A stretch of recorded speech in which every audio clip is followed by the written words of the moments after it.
আসসালামু আলাইকুম everyone, welcome to my new blog. আজকের ব্লগে দেখতেই পাচ্ছেন একটা নতুন ধরনের সবজি নিয়ে আসছি। এটা কিন্তু এক ধরনের সবজি যেটা রান্না করে খাওয়া হয় এবং এটা খেতেও অনেক মজা যদি ভালোভাবে রান্না করতে পারেন। এটাকে কি বলে আপনাদের এলাকায় অবশ্যই জানাবেন, কিন্তু আমাদের এলাকায় এটাকে চামঘাস বলা হয়, যেটা মুরগির চামড়া বা গরুর মাংসের যে তেল থাকে সেটা দিয়ে রান্না করলে অনেক মজা লাগে। তো সকাল সকাল এগুলা তুলে এনেছিল মা, আমাদের বাগানেই হয়েছিল। তো এই জিনিসটা কিন্তু এমনিই হয়ে যায়, আবার অনেকে গাছ লাগায়। তো আমাদের এখানে কিন্তু এমনিই হয়ে গিয়েছিল, পরে মা আবার সেগুলোকে একটু যত্ন করেছিল দেখে আজকে অনেকগুলো হয়েছে। পরে সেগুলো তুলে এনেছে, এখন আমি এগুলো কেটে নিচ্ছি। যাই হোক, এগুলো কাটাকুটা করে রান্নাবান্না শেষ করে পরে দুপুরবেলা অনেক বৃষ্টি আসছিল, দেখতেই পাচ্ছেন মুষলধারে বৃষ্টি হচ্ছে, একদম বাহিরেও খুব বৃষ্টি হচ্ছিল। তো আমাদের একটা জায়গায় যাওয়ার প্ল্যান ছিল আজকে। যাই হোক, বিকেলবেলাতে সেরকম একটা বৃষ্টি ছিল না, তাই আমরা রেডি হয়ে যাচ্ছিলাম। আসলে আমরা যাচ্ছি আমার ফ্রেন্ডের গিফট কিনতে, ওর বিয়ে, তাই ওর বিয়েতে যাব। তো কিছু একটা তো দিতেই হবে, ফ্রেন্ড বলে কথা। যাই হোক, আমি রেডি হয়ে একাই যাচ্ছিলাম, কিন্তু পরে আবার মাও আসে, তো আমি মায়ের জন্য একটু ওয়েট করছিলাম।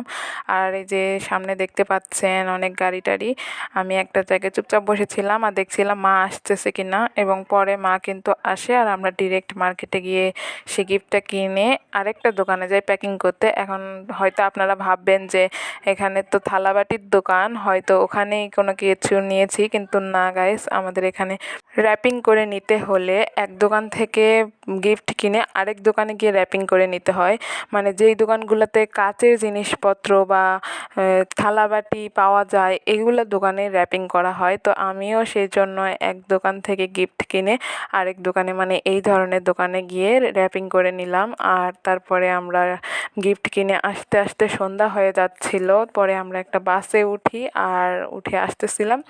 আর এই যে দেখতে পাচ্ছেন যে এরিয়াটা, এটা কিন্তু আমাদের এলাকার হচ্ছে বিডিআর ক্যাম্প বলে।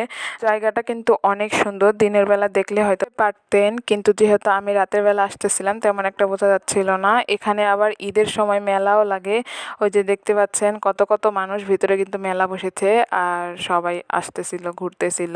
কিন্তু গাইস, এত কাছাকাছি হওয়ার পরেও আমি এখনো পর্যন্ত সেখানে যাইতে পারিনি, আফসোস। যাই হোক, পরে আমরা বলতে বলতে চলে আসি আমাদের গ্রামের একটা বাজারে, সেখান থেকে আবার ভ্যানে করে যাইতে হবে। যাই হোক, ভ্যানে করে আমরা বাড়িতে ছিলাম আর দেখতেই পাচ্ছেন কত অন্ধকার, একদম কিছু দেখাই যাচ্ছে না, শুধু ভ্যানের লাইটে জ্বলছে। যাই হোক, বাড়িতে এসে পরে কিন্তু সেই গিফটের উপর নাম আর একটা লোগো লিখেছিলাম, যাতে বন্ধু বুঝতে পারে সেই গিফটটা আমি দিয়েছি।